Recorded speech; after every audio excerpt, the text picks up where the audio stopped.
Hola, hoy vamos a continuar con sistemas operativos de tiempo real y vamos a ver las secciones críticas. Veamos este ejemplo. Si nosotros creamos dos tareas con la misma prioridad, cada una ejecutándose en un procesador diferente, donde una va a imprimir hola, soy la tarea A, y luego con otro printf y estoy ejecutando en el procesador número 0, y la otra soy la tarea B y estoy ejecutando en el procesador número 1, ambas con un delay de 1 milisegundo, vamos a ver que lo que se imprime es algo similar a esto. Lo dejo a ustedes que lo prueben, hagan las pruebas y comprueben este funcionamiento. ¿Por qué pasa esto? Hasta ahora estuvimos viendo cómo programar tareas, cómo sincronizarlas, y para poder pasar datos de una tarea a otra utilizábamos una variable global. El tema es que cuando tenemos multitarea, nosotros accedemos a ciertos recursos, por ejemplo, la UART, el printf accede a la UART y la UART a través del cable se comunica con la PC y envía el mensaje que escribimos dentro del printf. Y cuando tenemos dos tareas distintas accediendo al mismo momento al mismo recurso, se da una condición que se conoce de condición de carrera, y básicamente el primero que llega es el primero que envía la información. Y se da esto acá, a veces sea un comportamiento indeseado. Nosotros quisiéramos que cada una de estas líneas se imprima seguido. Nosotros quisiéramos ver algo así: hola, soy la tarea A y estoy ejecutando en el procesador 0. Hola, soy la tarea B y estoy ejecutándome en el procesador número 1. Misma prioridad una vez cada uno. Ahora, ¿por qué no lo vemos así?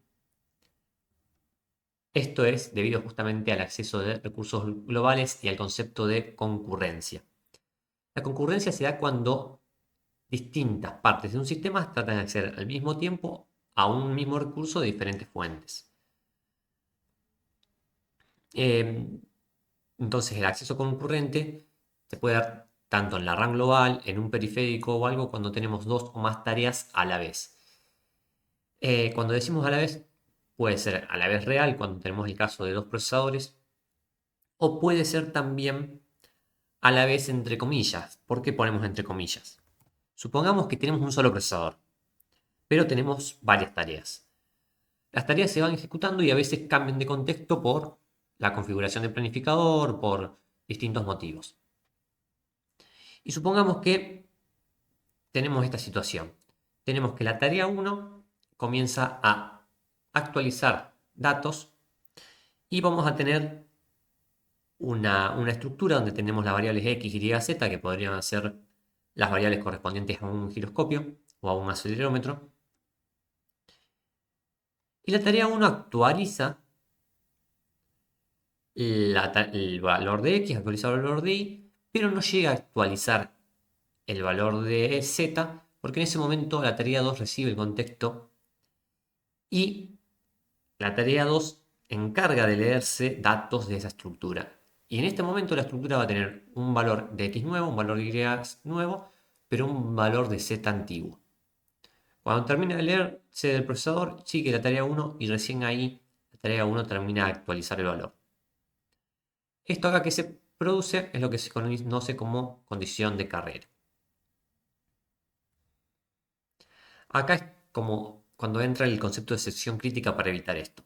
Cuando nosotros tenemos datos que deben ser tratados como atómicos, cuando hablamos de atómicos hablamos de que no pueden ser divididos, porque si no, el cambio de alguno de sus partes en distintos momentos pueden producirme resultados distintos, como sería este caso del ejemplo.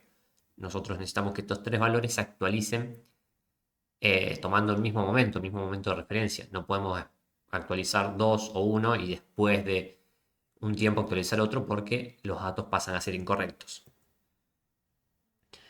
El concepto de sección crítica entonces es entrar justamente a una sección dentro del código y luego salir, y que todo lo que esté dentro de esa sección crítica nosotros lo podamos hacer sin interrupciones externas. La forma de configurar esto viene dada por varias opciones que nos ofrece FreeRTOS. La primera es Task Enter Critical y Task Exit Critical. Son macros que básicamente deshabilitan las interrupciones. Por lo tanto, deshabilitar las instrucciones implica que no va a haber más cambios de contexto, es decir, no va a haber cambios de tareas, y tampoco va a haber ninguna llamada de introducción de cualquier otro tipo de introducción que tengamos habilitada. Esto se hace básicamente agregando en la parte del código que queremos proteger tags extend critical, y cuando sale de dicho código tags exit critical. Es muy importante que esta sección de código sea lo más pequeña posible. Esto se utiliza para cuando tenemos variables, actualización de variables, de estructuras que se ejecutan muy rápido, que requieren pocos ciclos de reloj. ¿Por qué? Porque si aplicamos esto en secciones de código que demandan mucho tiempo, por ejemplo, leer muchos datos de la WART, esto nos hace que durante todo ese tiempo no haya cambio de contexto, es decir, las otras tareas dejan de ejecutarse. Si tenemos algún dato por una interrupción de hardware o de algún periférico, no lo vamos a poder ver. Entonces siempre es importante que cuando usemos esta opción sea en lo más corto posible el código dentro y que sobre todo que demande la menor cantidad de tiempo posible. Una opción eh, que es poquito mejor, pero sigue siendo bastante, para situaciones bastante acotadas, es suspender el planificador. Suspender el planificador deshabilita el cambio de contexto, pero permite que se ejecutan otras interrupciones. Entonces, si nuestro recurso compartido está asociado a dos tareas, en lugar de, y las interrupciones que tenemos configuradas no utilizan ninguna datos correspondientes a dicha sección crítica, entonces ahí podemos usar un BitTag Suspend All, que solamente va a suspender el cambio de contexto, pero va a permitir que las interrupciones sigan su curso. Esto es para FreeRTOS en general. Ahora bien, cuando tenemos dos núcleos como en el SP32, el problema es que el micro no tiene una llamada que nos permita deshabilitar las interrupciones de los dos núcleos a la vez. Cada núcleo tiene su propio controlador o su propio gestor de interrupciones. Entonces, si yo deshabilito las interrupciones de solo un procesador, el otro todavía va a estar habilitadas. Por lo tanto, ese Expressif implementa una solución a esto, que lo que hace es agregar una llamada de sección crítica llamada port enter critical y port exit critical, que lo que hace es, a través de un objeto conocido como un port mux type, indicarle al procesador de que estamos dentro de una sección crítica. Entonces, si el otro procesador quiere ingresar, el otro núcleo quiere ingresar, va a también bloquearse. Esto funciona de una forma muy similar, nada más que debemos agregar este objeto, esta variable, mux, que es del port mux type, y la vamos a inicializar como unlocked, que básicamente esto se conoce como spin lock, se conoce como una variable que nosotros vamos a referenciar en cada una de las secciones críticas a través de su dirección. Y vamos a decir port enter critical con la dirección de dicha variable y port exit critical con la dirección de dicha variable.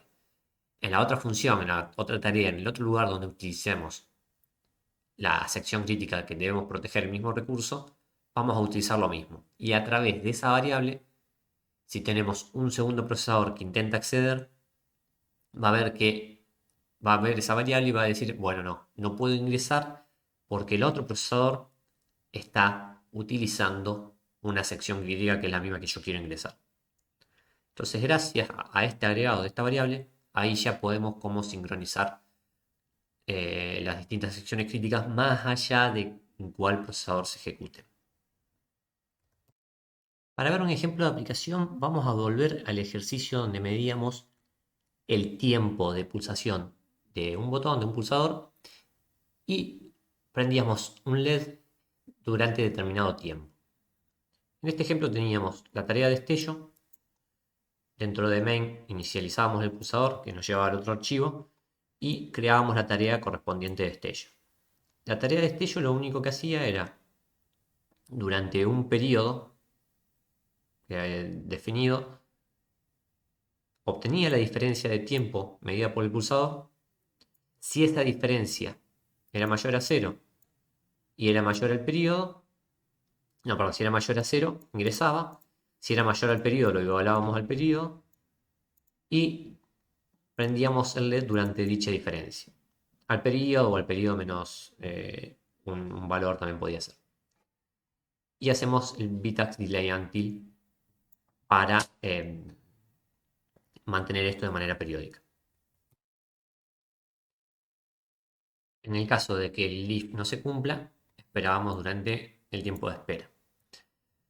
Del lado del pulsador, ¿cuál es el problema acá? ¿Dónde se da la concurrencia? Nosotros acá estamos obteniendo este tiempo. Esta función la llamamos desde la tarea destello. Y básicamente acá nosotros estamos utilizando un tiempo que es el tiempo de pulsación. En el momento que nosotros leemos esto, tenemos a la vez la tarea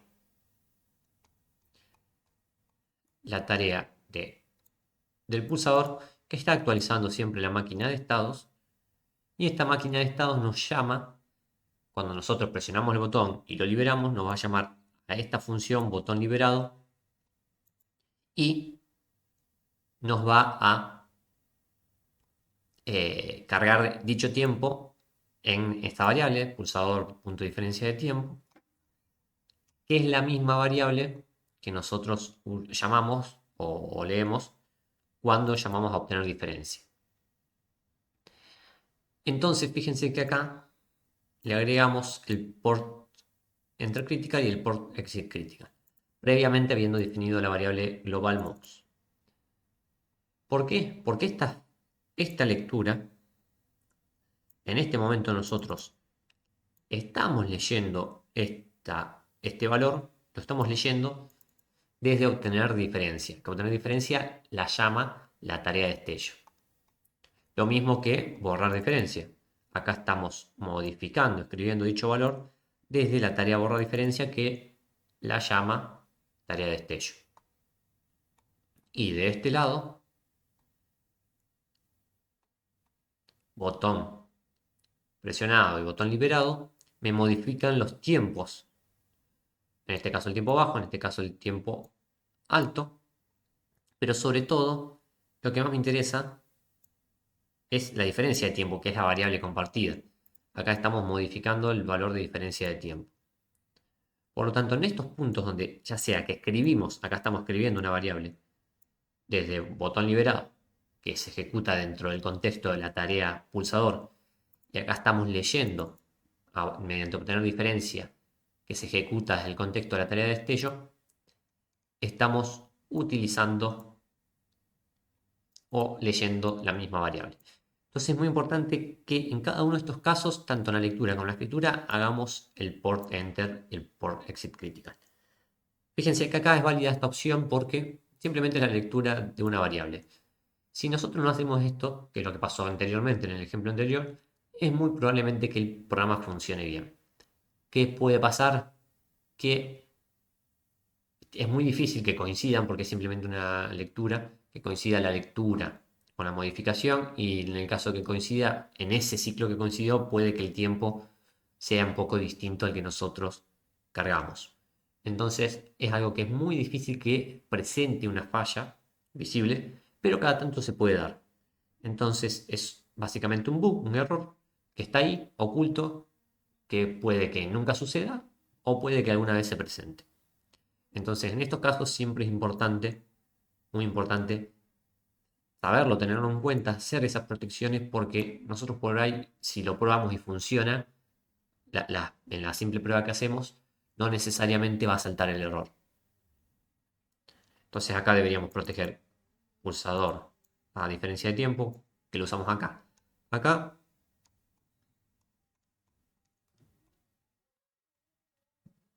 técnicamente no es necesario porque pulsador tiempo bajo no es usado por el otro, entonces esto lo podemos borrar. Y acá.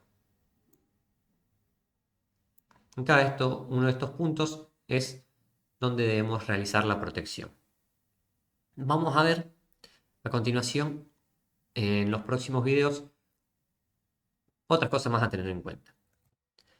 En casos donde no podemos utilizar estas secciones críticas porque tenemos mayor cantidad de datos o recursos compartidos que demandan mayor cantidad de tiempo.